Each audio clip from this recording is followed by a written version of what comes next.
Shalom Ubracha. Concernant le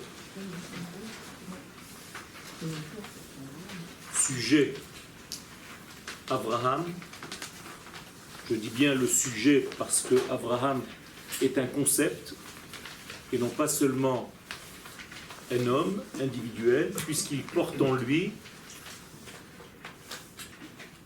le gène de la nation d'Israël tout entière.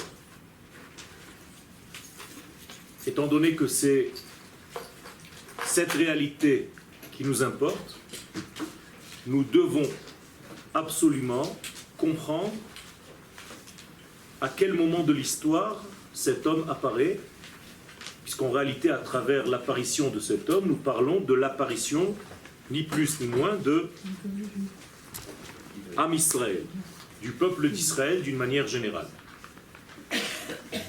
Il est très important de savoir à quel moment de l'histoire humaine un homme, une femme apparaissent, y compris vous-même. C'est-à-dire que l'époque à laquelle vous êtes né indique aussi ce que vous êtes venu faire dans ce monde. D'autant plus lorsqu'il s'agit d'un homme qui porte toute la nation. Et là, en fait, il y a un réca, il y a un fond d'histoire sur lequel va apparaître cet homme porteur de ce peuple, de cette nation Israël. חשוב להבין את הקשר בין הקמת מגדל בבל ובין הופעתו של אברהם אבינו בעולם.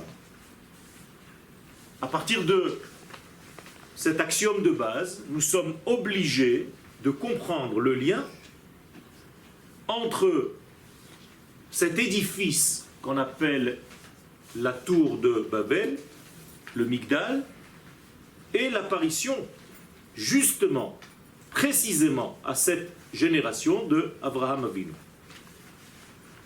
בתקופתו של נוח הוגדרו הקיבוצים האנושיים בשם משפחות. À la génération de Noach, il n'y avait pas de peuple encore, mais des familles. Et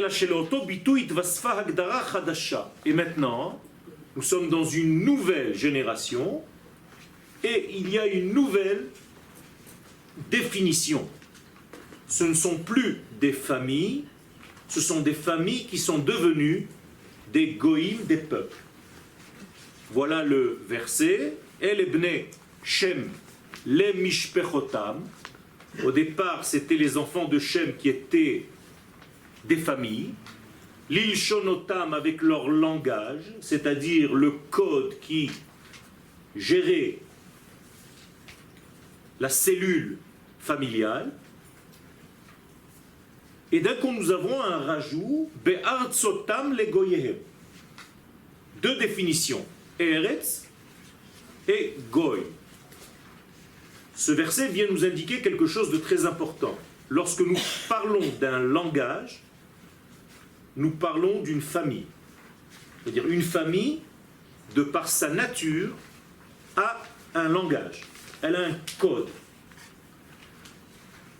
Un peuple, ce n'est plus ce qui le définit réellement, mais la terre, le territoire. C'est pour cela que parmi les nations dont la terre a défini la structure, il y a des étrangers aussi. Et ça ne gêne pas grand monde, si ce n'est que ces étrangers sont malgré tout un danger potentiel pour la nation en question. J'explique. Dans une famille, un élément étranger est tout de suite mis à l'écart. On voit qu'il y a quelque chose qui vient gêner parce que la cellule familiale est tellement soudée que dans la mishpacha, ce qui prévaut, c'est la fraternité, c'est l'amour. C'est très rare, même si ça existe, qu'il y a qu'il y ait des guerres. Alors que parmi les nations, la chose la plus naturelle, c'est les guerres. Et il faut sans arrêt se forcer à maintenir la paix. Dans les familles, la nature, c'est la paix, et de temps en temps, il y a des guerres. Et il faut bien comprendre cette nuance pour comprendre l'apparition de Abraham et, étant donné qu'il est porteur de la nation d'Israël, du rôle que le peuple d'Israël doit jouer parmi les nations du monde. Et on va essayer de comprendre en rentrant un petit peu plus dans les détails. Ce qui définit la cellule familiale, c'est donc la fraternité. Ach en hébreu ne veut pas dire seulement frère, mais unité. Il y a un verbe en hébreu, le'echot. Le'echot veut dire unifier, faire en sorte que l'un soit le frère de l'autre. Le'echot chalakim. Lamed alef chet vav tav. Le'echot. Un verbe important qu'il faut connaître. Et ça définit la cellule familiale. Et donc il y a une certaine complétude.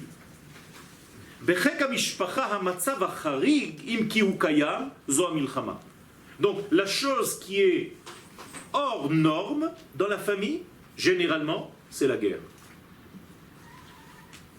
Si on devait traduire la notion de famille en sphirotes, la famille se trouverait à l'étage supérieur des sphirotes, c'est-à-dire dans les 3 premières sphirotes qui indiquent la tête, Keter, Chochma et Bina. Parce que là-bas, il y a une cellule très forte. Les nations du monde, par contre, sont définies par les 7 sphirotes qui, chacune d'entre elles, est formée de 10 sphirotes, donc 7 fois 10, 70 nations. C'est pour cela que nous parlons de 70 nations. C'est-à-dire que les nations du monde sont dans la partie inférieure des sphirotes. Il y a des nations qui correspondent plus au chesed, il y a des nations qui correspondent plus à la gvura, et ainsi de suite. Par exemple, Ishmaël va être plutôt dans le chesed. Il sait recevoir. Édom va être dans la gvura parce qu'en réalité il vit sur son épée. Étant donné qu'ils se sont mélangés, alors il y a de l'un dans l'autre et de l'autre dans l'un. Et ainsi de suite pour les nations du monde d'une manière générale. Quel est le danger dans les sphères inférieures qui n'existent pas dans les sphères supérieures? C'est que les éléments étrangers ne peuvent pas pénétrer en haut. Les 3 premières sphirotes sont des sphirotes tellement hautes qu'un élément étranger est difficilement, à savoir jamais, il ne peut pas rentrer dans ces sphères. Alors que dans les sphères inférieures, comme dans les jours de la semaine, peut se nicher un problème. On va appeler ça en réalité des éléments individuels qui vont pénétrer la nation en question. Ou bien, pire que ça, c'est que les nations en question se rassemblent pour faire une union. Pourquoi je dis que c'est pire? Parce qu'en réalité, dans une union comme l'Union européenne aujourd'hui, chaque nation perd son identité. Ce qui fait qu'en réalité, les nations ne peuvent plus rester dans cette union. On a vu l'Angleterre déjà qui est en train de sortir, pas parce qu'elle a des intérêts d'argent, mais tout simplement parce que son identité risque de prendre un coup.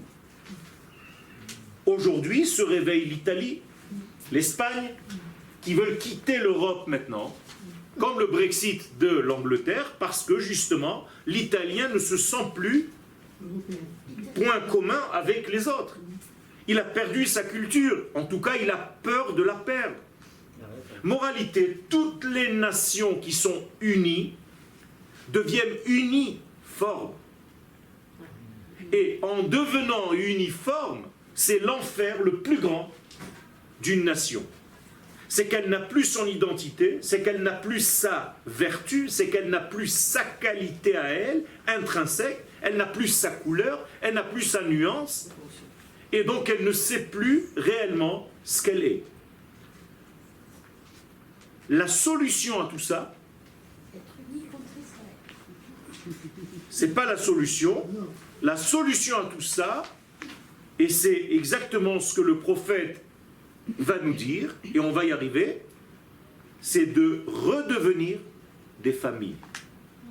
Les nations du monde ne vont plus rester nations, elles vont redevenir familles, c'est-à-dire des cellules avec une identité très forte, que le peuple d'Israël, lui, ne demande jamais à détériorer. C'est-à-dire que nous respectons l'identité spécifique de telle et telle structure humaine. C'est pour cela que le judaïsme n'a jamais cherché à convertir quelconque nation, alors que toute religion, son but premier, c'est de faire en sorte que tout le monde soit comme elle. Je ne parle pas seulement de religion au titre religieux. Je parle par exemple d'une culture. Aujourd'hui, par exemple, les États-Unis, l'Amérique, sont persuadés que le monde entier est américain. Tu es une Américaine même si tu t'ignores encore. Nous, on te considère comme américaine. Sinon, tu n'existes même pas. Dans leur tête, ça marche comme ça. Ça veut dire que chaque degré va convertir l'autre à ce qu'il est, et il lui dit, c'est pas grave, tu n'as pas encore pris conscience, mais tu vas le devenir. Je ne parle pas d'une religion comme l'islam, qui elle le dit clairement. Tu vas devenir islamiste dans quelques années. Obligatoirement, ça ne peut pas marcher autrement. Et toutes les idéologies ont en réalité cette violence de convertir l'autre à son degré. Alors je vous dis déjà ce que le cours contient, c'est que la solution et le tikkun et l'apparition de Abraham Avinu dans une génération où il y a une uniformité, eh bien c'est de rendre la structure individuelle à chacun. Que s'est-il passé dans la génération en question, où Abraham, donc le peuple d'Israël, va apparaître? On a trouvé une solution, c'est la tour de Babel. Qu'est-ce que c'est que cette solution, d'après vous? Pourquoi former, pourquoi créer, pourquoi construire une tour?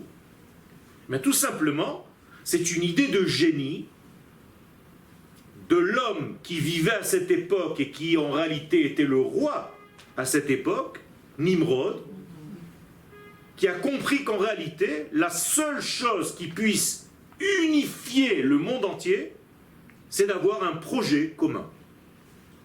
Et donc on va construire un projet de toute l'humanité en construisant cette tour. Cette tour va devenir en fait la religion qui va unir, qui va unifier tous les êtres vivants. Le seul problème, c'est que cette tour, donc ce projet, ne voyez pas la construction comme la construction d'une maison, d'un édifice. C'est beaucoup plus profond que ça. C'est-à-dire que ce projet est tellement grandiose qu'il va écraser les détails.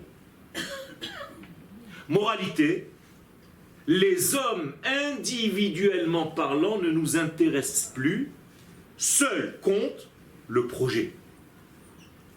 Et donc, nous dit le Midrash, lorsqu'un homme tombait pendant la construction de cet édifice, on s'en fichait complètement. Mais si une pierre tombait, tout le monde faisait le deuil. Comme ça dit le Midrash. Vous comprenez ce que ça veut dire?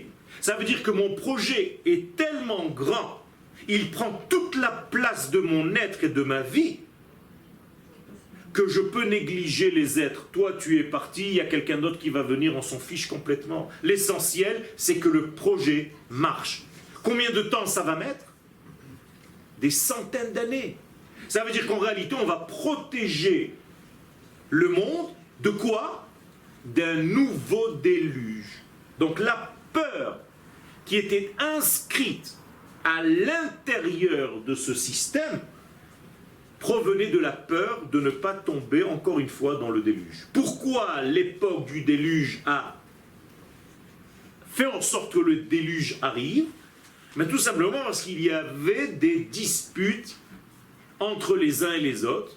On ne pouvait plus supporter les différents degrés. Et donc, les sociétés qui étaient un petit peu plus fortes dominaient les autres, écrasaient les autres. Et donc Nimrod s'est dit, je ne veux plus que le ciel nous tombe encore une fois sur la tête. Je sais que c'est un danger imminent. Donc je vais faire en sorte que toute l'humanité ait un seul et même projet. Au moment où ce projet va commencer à aboutir, eh bien, tout le monde va s'affairer à ce projet-là et il n'y aura plus de guerre parce qu'en réalité on a un but commun. C'est de construire cette tour. Le seul problème, c'est qu'au lieu d'unir les êtres, on les a rendus uniformes. Donc il n'y a plus de différence. Il n'y a plus de nuance. Il n'y a plus toi avec tes qualités, lui avec les siennes. Non, on s'en fiche complètement, le but étant la tour de Babel. Ça, c'est la solution de Nimrod.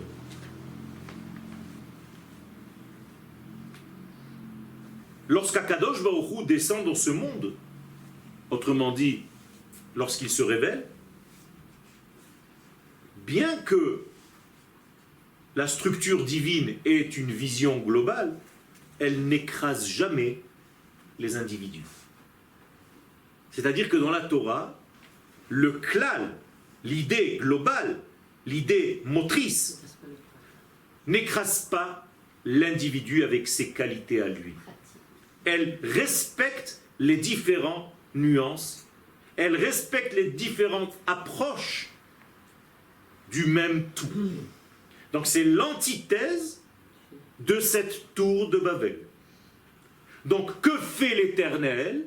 Pas pour punir cette génération, mais étant donné que le danger le plus grand, c'est l'uniformité de la société humaine, Akadosh Baruch Hu, entre guillemets, descend, donc se révèle dans ce monde, et va rendre à chacun d'entre eux son identité à lui. Avec une telle extrémité qu'il est tellement dans son degré de structure qu'il n'arrive même plus à entendre l'autre. Et c'est pour ça que lorsque Dieu est descendu, les uns ne comprenaient plus les autres, plus personne ne se comprenait. Donc Akadosh Baruch Hu n'est pas venu pour les punir comme vous le pensiez jusqu'à aujourd'hui. C'est pas du tout ça. Au contraire, c'est pour guérir l'humanité de la maladie la plus grande qu'elle puisse avoir, l'uniformité. Le problème, c'est que il va falloir maintenant gérer le manque d'écoute des uns par rapport aux autres, puisque c'est ce qui s'est passé. Les gens ne se comprenaient plus. Médicament, création du peuple d'Israël, sous la forme de Avraham Avinu. Donc Avraham Avinu, c'est le médicament qui va servir de colle entre tous les détails de l'humanité qu'il va falloir respecter. Et non plus en tant que nation, mais en tant que famille. Parce que les nations entre elles, il y a toujours un degré de guerre parce qu'il y a une tension entre les nations, et c'est normal, c'est naturel, ça fait partie de leur structure, alors que dans la famille, la structure est une structure de paix. Donc je vous donne le programme qu'Akadosh Baruch Hu a prévu pour ce monde. Les nations du monde vont disparaître pour laisser place à des familles. La seule nation qui restera dans le monde, c'est Israël. Pourquoi? Et c'est un paradoxe. Mais tout simplement parce qu'elle ne s'est pas créée d'elle-même. Mais c'est une formation divine qui a fait en sorte que cette nation-là, et donc on va demander à l'homme, Abraham, qui est pour l'instant un individu, d'aller vers la terre d'Israël, la paracha de Lech Lecha, pour devenir une nation. Ve'erisra le goy gadol, le seul goy légitime de l'humanité. Ça va loin. Qui aura quel rôle? D'unifier qui? Les familles. Et c'est écrit dans le texte. Venivrechu becha kol mishpechot ha'adama. Écoutez bien. Donc toi, tu vas devenir un goy gadol sur la terre d'Israël. Et le Zohar va nous dire qu'il est impossible de commencer à créer et à jouer le rôle d'Israël sur le podium de l'histoire tant qu'Israël n'est pas sur sa terre. Au moment où Israël va être sur sa terre, et qu'il va être ce Goy Gadol Ba'aretz, Goy Echad Ba'aretz, comme nous l'avons dit hier à Mincha de Shabbat, ou Mi Ke'amcha Israël, Goy Echad Efo Ba'aretz, eh bien, au moment où deviendra ce Goy-là, les familles du monde, nous serons leur col. Venivrechu, que veut dire le mot Venivrechu? Non. Seront rattachés. En hébreu, les havrich, ce n'est pas bénédiction. C'est que je vais attacher les familles entre elles, il n'y aura plus de guerre. Donc la solution à tout ce mal, c'est une seule nation. Et donc Abraham Avinu a reçu deux fonctions dans sa vie. L'une, c'est d'être très très très différent. Echad Haya Abraham. De l'autre côté, Av Hamon Goïm. Il va être le père de toutes les nations. Comment est-ce que je peux jouer ce rôle? Mais d'abord, je retrouve mon identité sur ma terre et je deviens le peuple qui va jouer le rôle de l'adhésif entre toutes ces familles de la terre. Et c'est comme ça que le monde guérira. Et nous allons le voir dans la prophétie, dans une prophétie très claire, qui va nous expliquer comment, à la fin des temps, les nations du monde deviendront des familles. Donc elles vont sortir de ce système pour monter vers le degré supérieur, où la guerre n'existera plus, parce qu'il y a une structure familiale. C'est-à-dire c'est seulement la structure familiale qui peut arrêter le système de la guerre. Okay. Ce sont des mishpachot. Et pourtant il y a la guerre tout le temps entre eux. Comment expliquer ça? Ishmaël n'est pas en réalité ce que l'on croit aujourd'hui. Le Ishmaël de la Torah et celui que vous voyez aujourd'hui, ce n'est pas le même. Les gens qui s'appellent aujourd'hui les enfants d'Ishmaël, ceux qui étaient en Égypte, c'était pas du tout des Ishmaélim, c'était des Coptes. Aucun rapport avec aujourd'hui. Et toute la structure nouvelle de l'islam aujourd'hui, c'est une structure complètement fabriquée d'éléments qui n'ont aucun degré ensemble. Ce ne sont pas des familles comme vous le pensez. Non, mais ça veut dire qu'en Israël, ce sont des Hamoulot, c'est des tribus. Donc ça n'a pas de nation arabe.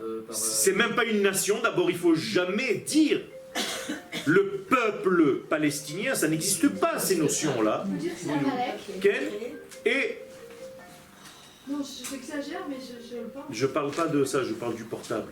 Oh, je suis en train de me chercher excuses. C'est quelqu'un qui en parle. D'accord? Donc en réalité, il faut restructurer les choses pour comprendre toutes ces données que la Torah nous donne. Donc l'idéal, étant donné que le cours est long, j'ai préféré vous l'expliquer oralement, mais c'est tout ce qui est écrit ici, vous allez pouvoir le voir après, je vous le laisse, mais en réalité la structure, c'est celle que va nous donner le prophète Isaïe. Au chapitre 2, il va nous dire Lo issa goy el goy cherev. Il n'y aura plus de cherev, d'épée, entre les goyim. Pourquoi? Tout simplement parce qu'il y aura un langage commun qui est familial. Et là, je veux rentrer dans un nouveau détail, c'est le langage. En français, il n'y a pas de nuance entre ce qu'on appelle en hébreu lachon et safa. Lachon, langage, langue, safa, sfataim. Quelle est la différence? Lachon est intérieur, comme la langue, safa, extérieur. Ça veut dire que tant que les nations parlent soi-disant pour être ensemble, en réalité ce n'est que superficiel, ce n'est pas vrai, ça s'appelle Safa. Les gens de cette génération du déluge, de la tour de Babel, le texte nous le dit, qu'est-ce qu'ils voulaient? Safa achat. Pas la shon achat, Safa achat. Autrement dit, on va se mettre ensemble parce qu'on a un intérêt. Mais on s'en fiche complètement les uns des autres. Si tu meurs pendant la construction, on s'en fiche complètement. Tu ne m'intéresses pas. Donc c'est ce qu'on appelle en hébreu min hasafa velachutz. Ce n'est que superficiel, c'est extérieur. Alors que la shon équivaut seulement à une structure familiale. Et c'est pour ça que je vous ai dit au début de mes propos que la famille, chaque famille possède un langage qui lui est propre. Et ceci est appelé lachon parce que c'est intérieur. C'est comme s'il y avait un ADN qui correspond à telle et telle famille avec sa structure, avec son mode de vie, avec ses barèmes. Et là, l'étranger ne peut pas rentrer, ne peut pas pénétrer. Et donc, la famille ne peut jamais se disloquer comme la nation se disloque. Comment est-ce qu'une nation se disloque? Eh bien, comme ce que vous êtes en train de regarder en Europe. Les pays sont en train de perdre leur structure propre, et donc ils sont mélangés. L'italien ne sait plus où il commence et où il termine. Il y a des structures étrangères qui rentrent dedans, qui changent complètement. Vous ne le voyez peut-être pas tout de suite, mais au bout de 10, 20, 30 ans, c'est fini. Et c'est pour cela que toutes les nations qui prennent conscience de ce degré, et il y en a des individus qui prennent conscience de cela, eh bien ils vous diront à vous, les Juifs, vous avez de la chance, vous avez un pays. À chaque fois que je vais en voyage, le goy en question vient me voir et il me dit « Vous avez de la chance, moi je ne sais même pas où aller. Je ne sais plus où aller. Je suis en France, mais il n'y a plus de Français. » Et donc, qu'est-ce que je dois lui répondre? Un jour, dans 100 ans, dans 150 ans, le dernier des Français sera où? En Israël. Le dernier Espagnol sera où? En Israël. Le dernier Italien sera en Israël. Ça veut dire qu'un jour viendra où des Espagnols qui parlaient le ladino, qui a disparu de la surface de la terre, vont venir réapprendre le ladino chez les enfants d'Israël qui sont montés d'Espagne et qui habitent maintenant à Petah Tikva. Ça veut dire quoi? Ça veut dire que le peuple d'Israël va être composé de ces 70 nations en petits. Et donc les derniers Français, ça va être vous.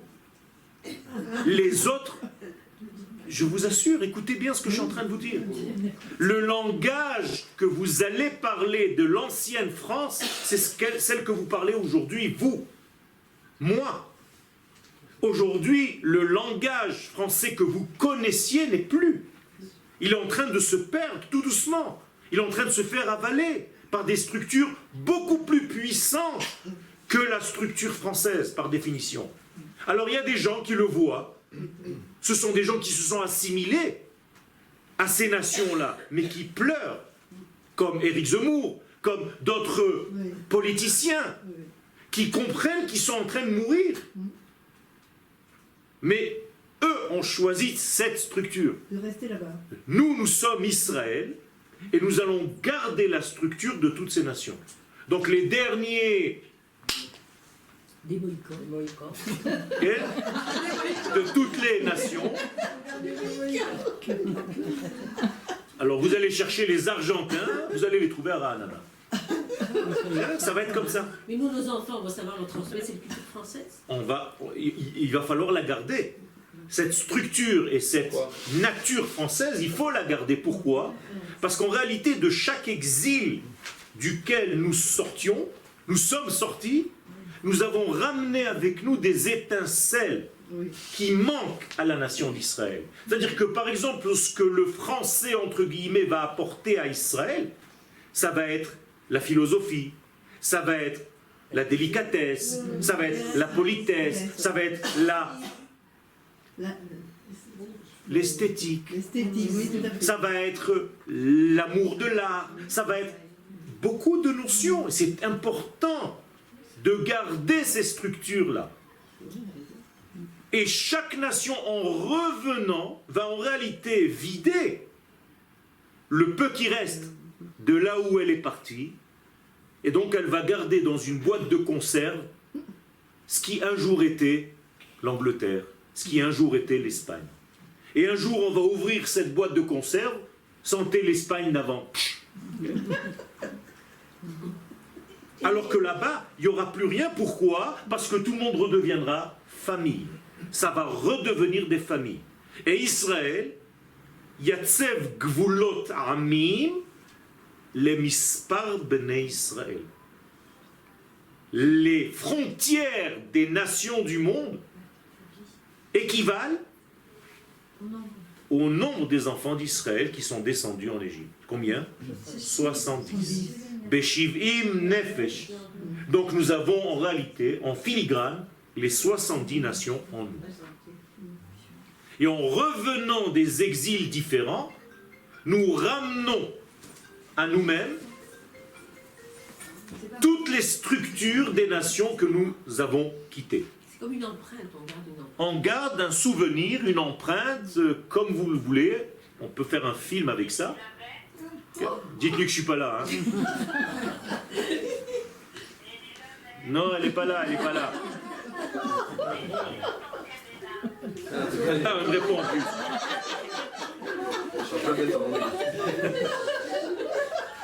Mais c'est pas bouteille. Tenez, mettez-le dans un verre d'eau, c'est le mieux. Noyez-le dans un verre d'eau. Répondez-lui. On est en plein chiou. Ne parlez pas. S'il vous plaît. Donc, vous comprenez cette structure. Quelle? Pour la dernière partie, Quelle? c'est-à-dire l'humanité à part Israël redeviendra une structure familiale. Quelle? Finalement, c'est pas une mauvaise chose. Non. Donc Au contraire, pourquoi est-ce que c'est une guérison. Voilà, mais pourquoi est-ce que l'objectif intérieur du futur, ce serait que la nation d'Israël conserve en elle cette empreinte si les nations redeviennent des familles de la Mais terre? parce que les nations vont redevenir familles, mais elles devront récupérer leur mémoire. Ah d'accord. Et c'est Israël qui garde cette mémoire. Ça veut dire on va donner à l'Italien qui a perdu ce qu'il était, Ouais. un petit peu son code génétique. Son code génétique. Il est là, on l'a gardé, on l'a conservé. Ça veut dire que la nation d'Israël, en réalité, Comme un musée. elle n'est pas. Nous sommes le musée de toute la diaspora. C'est le terme d'humanité, justement. Ça veut dire qu'en réalité, le peuple d'Israël est un peuple divin qui a été créé pour ça. Autrement dit, les nations qui se sont formées en tant que nations, ce sont que des intérêts et des guerres. Le peuple d'Israël, la nation d'Israël, est la seule qui a vraiment, à l'intérieur d'elle-même, le désir de guérir l'humanité. C'est quelque chose d'énorme, Rabotaï, ce qui est en train de se passer. Et nous sommes en train de le vivre. Vous êtes en train de voir la décadence d'une structure mondiale. C'est en train de tomber devant vos yeux. La France que vous avez connue il y a 35-40 ans n'est plus celle d'aujourd'hui. Il faut bien comprendre. Combien Israël est conscient de ça? Quelques personnes qui sont en train de travailler sur ce degré-là. Donc vous êtes maintenant conscient. Oui. Vous êtes venu au cours. Baruch Hashem. Alors il y a une structure qui est en train de se mettre en place. Qu'est-ce que c'est ces familles? Vous êtes, les questions que vous ne vous êtes pas posées pendant 60 ans, vous les posez en 1 heure maintenant, toutes. J'avais quand même une question pour revenir au début, quand vous avez parlé de la dislocation des nations qui se fait au niveau des sphirotes d'en bas, et qu'elles étaient, on assiste à ça. Il y a quand même une exception, j'aimerais savoir ce que vous en pensez. Est-ce que c'est une guérison provisoire, on va dire? Oui. C'est le nom qu'elle porte, les Nations Unies. Non, les États-Unis d'Amérique. Même les États-Unis d'Amérique, vous ne comprenez pas en réalité ce qui se passe là-bas. Mais quand vous traversez une frontière entre le Mexique, qui fait partie de l'État, il est complètement étranger à l'américain qui est juste à côté. Ils parlent en espagnol, ils ne se comprennent même pas. Mais ça fonctionne en tant qu'Amérique. Ça ne fonctionne pas. C'est juste l'intérêt pour l'instant qui est l'argent. Le jour où cette monnaie se cassera la figure, il n'y a plus rien qui retient. Parce qu'en réalité, la colle est une colle superficielle. Ce n'est pas une vraie colle. Il n'y a pas un intérêt qui est au-delà. C'est un intérêt commun où on a intérêt à être contre lui, donc on est deux. Mais finalement, à qui on pense? Moi, je pense à moi, et toi, tu penses à toi. Mais on n'a rien à faire l'un de l'autre. C'est ça le Inyan. La notion de nation américaine. C'est ça le Inyan de Babel. La nation américaine, ça existe. Alors, pour l'instant, mais si vous comprenez ce qui est en train de se passer dans la structure, moi je suis là pour vous donner une caricature des choses, pour exagérer les choses. Comme quelqu'un qui fait une caricature, il va grossir le nez. Donc je suis en train de vous grossir volontairement. Tout ce qui est en train de se passer sous nos yeux, mais c'est tellement lent qu'on n'arrive pas à voir. Mais si quelqu'un s'est endormi il y a 35 ans et qui se réveille aujourd'hui, mais il devient fou. Il devient fou.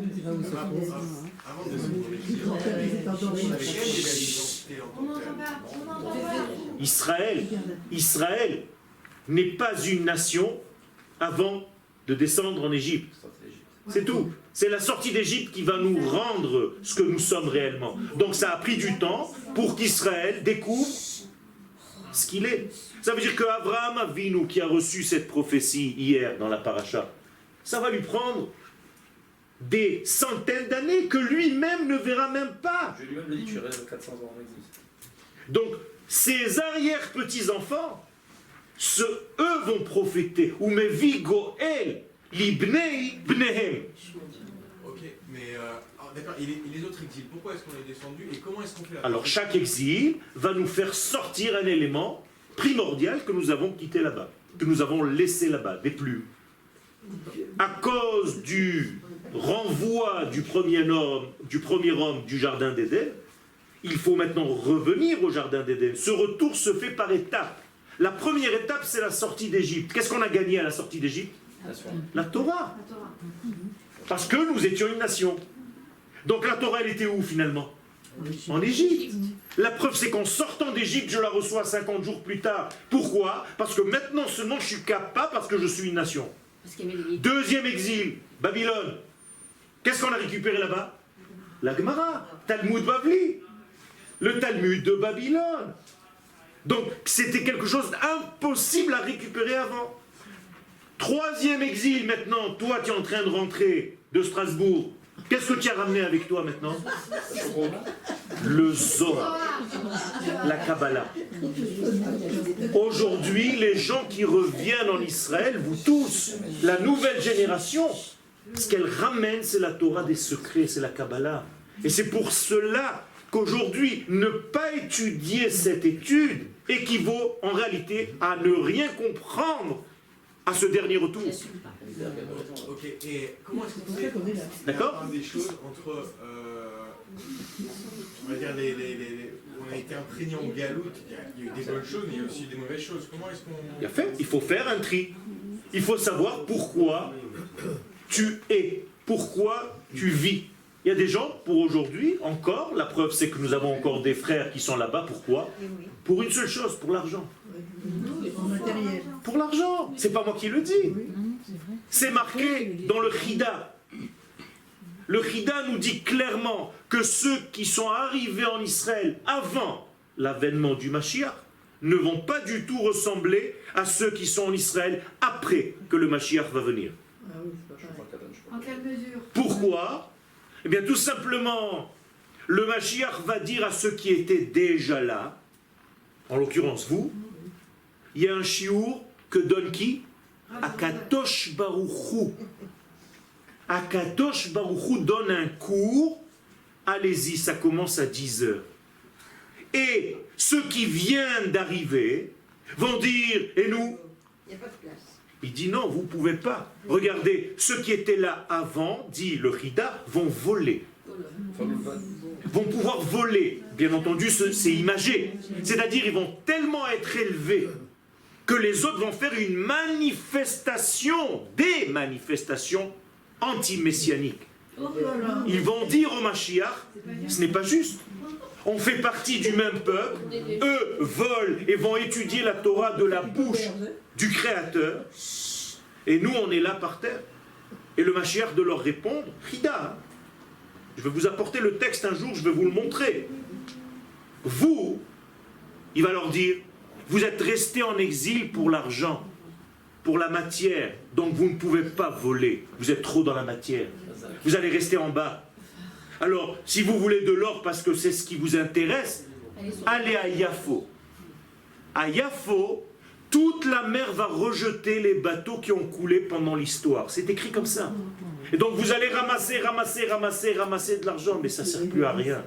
Eux, qui étaient là et qui ont pris des risques et qui sont morts dans les chemins pour arriver pendant les guerres où vous étiez tranquille, eux, ils méritent de voler et d'aller étudier la Torah de la bouche d'Akadosh Baruch Hu. C'est un texte qui fait peur, Rabotaï, et personne ne contredit le Chida. Il faut bien comprendre ça. Alors, vous comprenez que c'est imagé ce que je suis en train de dire, mais ça veut bien dire ce que ça veut dire. Ça veut dire que ce n'est pas du tout la même valeur être avant le film et après le film. Ken, Sarah. Ça dit que les goïms, les nations, Quel? peuvent devenir ici des familles. Des femmes, pas ici, chez elles. Chez elles. Pas ici. D'accord. Okay. Maintenant, moi je me rappelle qu'on avait étudié, avec Manitou aussi, Plus fort. Bracha, que les nations avaient été créées par Akadosh Baruch Hu pour avoir un tafkid, pour avoir un rôle. Est-ce qu'ils ont rempli leur rôle? En tant que famille, pas en tant que nation. Quand est-ce que les nations ont apparu dans l'histoire? Après Noir. Après... À la période de laquelle je suis en train de vous parler, c'est-à-dire Migdal Bavel, Dor Apalaga. Avant, est-ce que tu as entendu le terme Goïm? Non. La preuve, je vous l'ai ramené au premier verset. Les Mishpechotam, les Leshonotam. Après, c'est devenu Be'artsotam les Goyéhem. Parce que c'est devenu un problème territorial. Est-ce qu'ils ont réussi dans leur tikkun, par rapport au potentiel? Pas encore. La réussite, la question, que tant que les nations du monde ne résoudront pas, bien, ne pourront pas faire leur tikkun, c'est qui est Israël. On gêne. La seule question que les nations du monde se posent, Rabotai, c'est qui nous sommes. Sachez-le. Pourquoi? Parce que c'est nous qui avons apporté au monde les 10 paroles. D'où de l'éternité. Personne ne peut inventer une histoire pareille. Personne. Ça veut dire que la seule nation qui a eu contact avec l'éternel, c'est Israël. Et donc ça gêne tout le monde, parce que nous sommes des extraterrestres. Et ils nous le disent. Sous la forme de qui? Abraham. Abraham, quand il va vouloir enterrer Sarah, que lui disent les gens de Hebron, Anshechet? Nessi Elohim ata betochenu. Tu es le représentant de Dieu, tu as dû venir en soucoupe volante, on a raté le jour où tu es arrivé, mais tu n'es pas comme nous. Lui, qu'est-ce qu'il veut leur dire? Ger vetoshav anochi imachem. On est pareil. Et eux, qu'est-ce qu'ils lui répondent? Pas du tout. Mais qu'est-ce que tu racontes? Un jour, j'ai vu Enrico Macias dire à un arabe, mon frère, l'autre il lui dit, mais je suis pas ton frère. Mais c'est exactement ça. C'est exactement ça. Ça veut dire que tant que vous, que nous n'allons pas comprendre qui nous sommes, on ne pourra pas résoudre le problème de ce monde. C'est pour ça que ce cours est tellement important, parce qu'il remet les choses en place. Quel est notre rôle? C'est de dire aux nations du monde qui vont devenir des familles, parce que si elles restent des nations, il y aura toujours des guerres. La seule possibilité d'arrêter les guerres, c'est de redevenir des familles, sauf Israël. Ça veut dire quoi, redevenir? Ça veut dire tout simplement que les nations, comme elles sont en train de se disloquer aujourd'hui, ça va devenir des groupes qui vont s'auto-protéger. C'est-à-dire, il y aura les... Ça veut dire que ça va être comme des tribus, comme des clans. Il y aura les Africains, Comme des... Non, il y aura des ghettos à l'intérieur des pays qui disent « moi je peux plus ».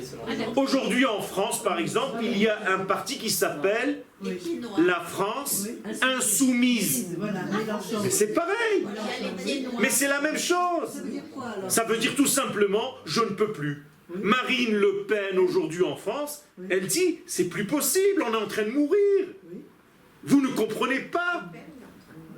Et donc, elle comprend, elle a une certaine sensibilité de savoir en réalité qu'elle a une identité qu'elle est en train de perdre. Ce qu'elle vaut, de la manière dont elle le fait, c'est encore autre chose.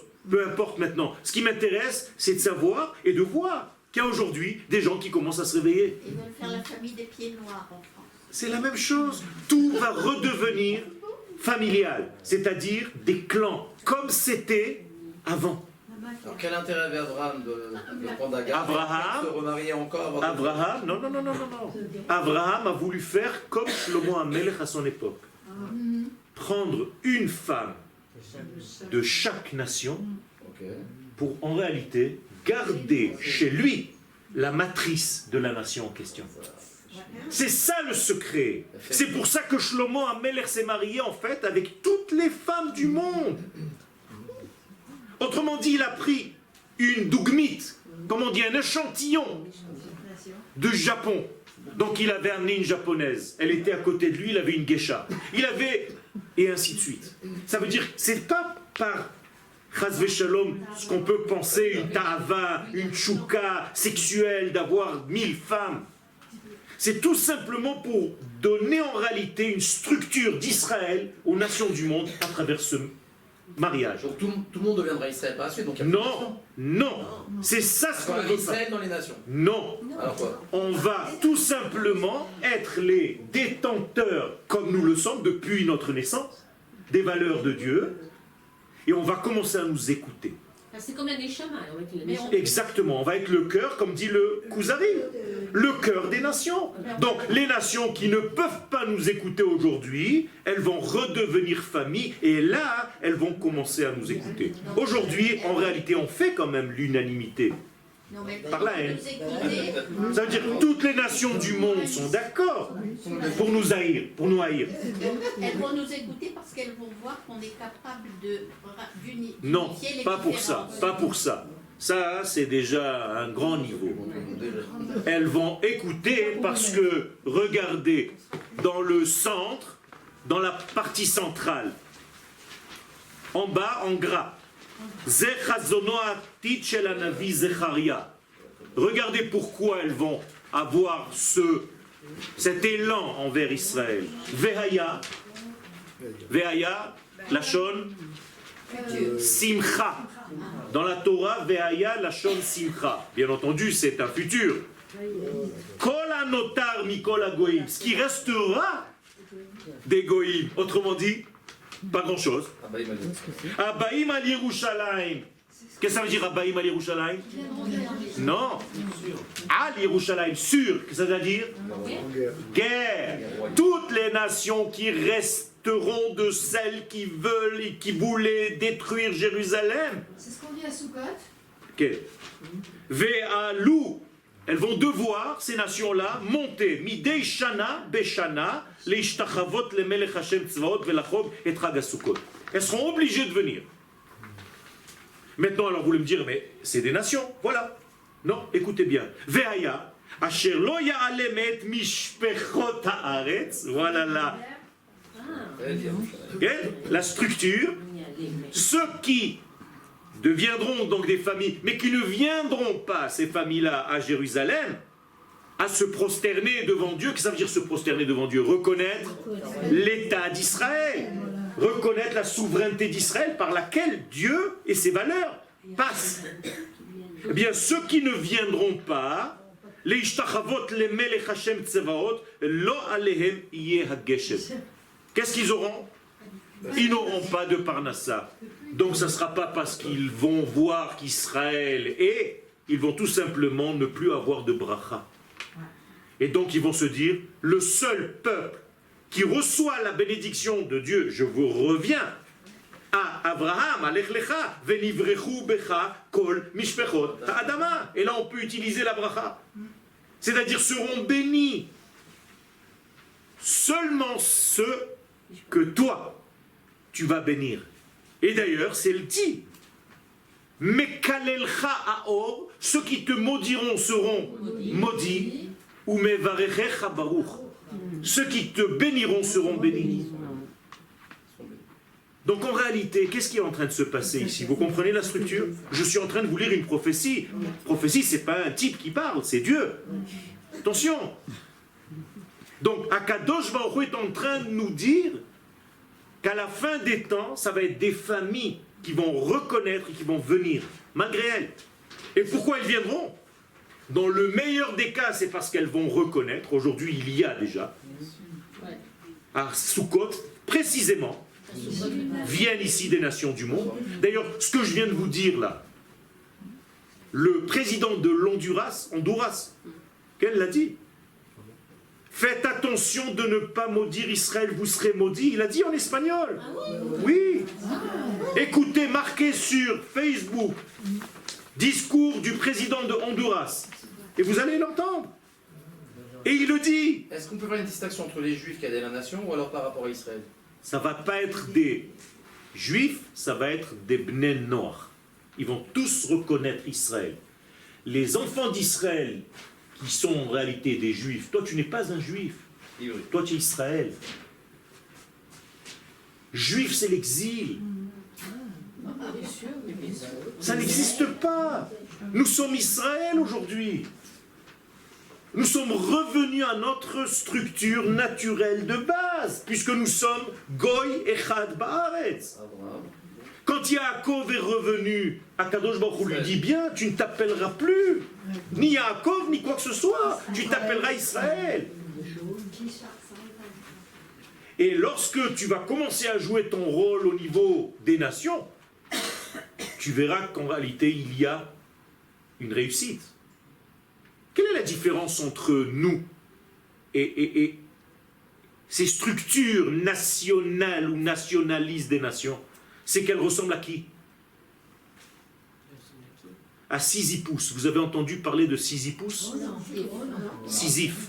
Ah, Sisyphe. Oui, mais il s'appelle pas Sisyphe, ça c'est en français. Les Français, ils ont toujours une fâcheuse tendance à tout transformer. C'est une culture grecque. En grec, on dit Sisyphus. D'accord, Sisyphus. Qu'est-ce qu'il faisait ce Sisyphus? Il tournait un... Non, il tournait pas. Il montait, Non. il remplissait les trucs d'eau. Non. Il a été puni. Il fallait qu'il monte une pierre au-dessus de la montagne. Chaque fois qu'il arrivait, elle retombait de l'autre côté. Ça veut dire quoi? Ça veut dire que c'est un travail qui n'aboutit à rien. Am Israël, c'est exactement l'inverse. Regardez comment nous sommes en train d'avancer, Rabotai. Bli Ayin Hara, mais d'une vitesse vertigineuse qui vous passe sous le nez, que vous ne voyez même pas. Vous êtes en train de râler sur la copatrolie. Sachez que la structure médicale en Israël, c'est la 6e au monde. Oui, tout à fait. Et avançant. Et c'est pas fini. C'est pas fini. On est encore dans les couches culottes. On est des bébés. Tant mieux, on a l'avenir devant nous. Mais vadaï, on a un avenir. 3 start-upers par... C'est de la folie. Vous comprenez pas? Arrêtez de râler sur ce qu'il y a ici. Vous comprenez même pas ce qui se passe. Je vous explique, je ne parle pas. Vous savez que vous n'êtes pas les seuls à écouter ce cours. Il est diffusé. Donc je suis obligé de parler. Vous êtes juste là pour le décor. La galerie, parce que c'est difficile de parler à la caméra tout seul. Non, je rigole. Heureusement que vous êtes là. Heureusement que vous êtes là. J'enlève pas mon chapeau, mais j'en ai pas, même pas la kippa, mais je vous remercie de votre fidélité. Parce que depuis des années, vous êtes là. Depuis des années, vous êtes là. Si vous n'étiez pas là, je pense que j'arrêterai le cours. Mais nous sommes là. Et vadaï. Non, Baruch Hashem, vous êtes là. Il y a des moments où, si je vois que le nombre n'arrive plus parce que justement il y a la caméra, je vous enverrai moi aussi des cours sur caméra. Et c'est tout. Vous comprenez? C'est pas une menace, c'est tout simplement, c'est même pas une menace, c'est tout simplement une question d'ordre. Quand je vais à Ra'anana, j'ai 150 à 200 personnes au cours. Quand je vais à Ashkelon, j'ai 100 personnes. Quand je vais... Donc si à Jérusalem ça diminue, je ne reviendrai plus. C'est pas quelque chose d'acquis. Non, mais parce qu'il y a plusieurs cours le même jour. C'est l'homme échané. C'est l'homme échané. Il faut savoir trouver où tu veux aller. C'est l'homme échané, Shondavar. Moi aussi j'ai plein de cours en même temps et je choisis de venir ici. Pour l'instant. D'accord? Donc, ce que je suis en train de vous dire, mettez-le bien dans votre tête, c'est qu'en réalité, Va'agadela shemecha, je vais agrandir ton nom. Qu'est-ce que ça veut dire agrandir ton nom? Et c'est avec ça que je terminerai le cours. Akadosh Baruch Hu a reçu une prophétie. Lech lecha, Abraham a reçu une prophétie. Donc, quitte ta terre, quitte ta famille, quitte la maison de ton père, et tu vas aller vers une terre, Va'agadela shemecha. Qu'est-ce que ça veut dire je vais agrandir ton nom? Alors, dans le pshat, c'est au lieu de Avram, tu vas t'appeler Avraham. Mais vous croyez que c'est ça qu'Akadosh Baruch Hu lui dit? On va juste changer le nom. Parce que tu as fait tchouva, on te change le nom à la synagogue. Va'agadela shemecha. Vous savez ce que c'est un shem en hébreu? Un shem, c'est un dévoilement. Moi, par exemple, je n'ai pas besoin de mon nom. Jamais je me suis appelé. D'accord? Ou alors je suis un peu fatigué. Hein? Je ne m'appelle pas, moi. On m'appelle. C'est pour ça qu'en français, l'expression « je m'appelle » ne veut rien dire. Mais bataille, c'est comme « je m'excuse ». Donc tu n'as plus besoin de moi, si tu t'excuses toute seule. Excuse-moi, oui. Écoutez, moi j'ai appris le français avec Yonit. Je ne savais pas parler français. Yonit, la sœur de Sarah. Yonit, à l'époque, pariente. Quelle? C'est elle qui m'a appris le français. Donc, l'avantage de quelqu'un comme moi, c'est que chaque mot, il analyse. Vous, vous êtes né dans une bassine française. Donc, vous ne posez même plus les questions. Moi, chaque fois que j'entends une expression, j'essaye de chercher d'où elle vient. Et sans arrêt, je demande à des francophones ou des Français, ils ne savent même pas d'où ça sort. Partir sur des chapeaux de roue.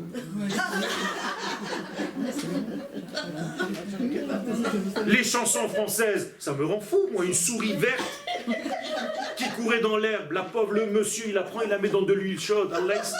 Mais tu chantes ça à un enfant? Tu chantes ça à un gosse? Mais c'est terrible. C'est terrible. Et je vous en passe. À chaque fois que j'entends des expressions, mais à chaque fois, ils sont fatigués, ces mecs. Ils sont fatigués. C'est la même chose dans toutes les langues? Non. En hébreu, non. En hébreu, il n'y a pas.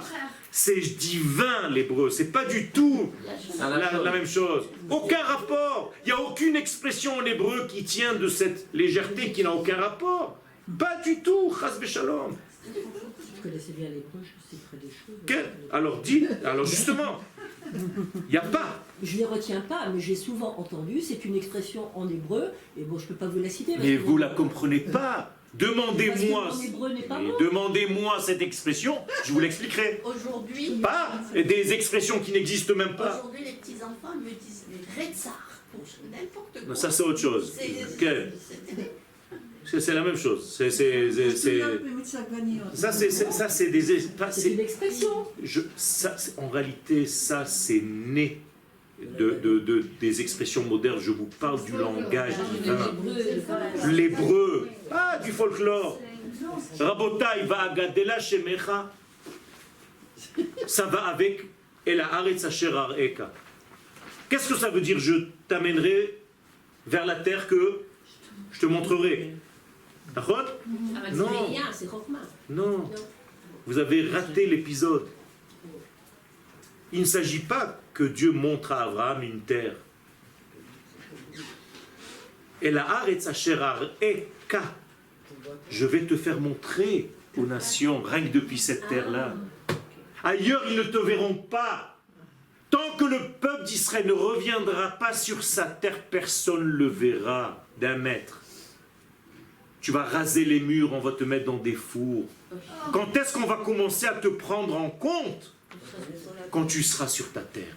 C'est ça la haaretz asher ar'eka. La seule terre depuis laquelle tu commenceras à être vu et pris au sérieux, c'est quand tu seras là. Anita, à la pina. Je garde mon téléphone au cas où quelqu'un veut.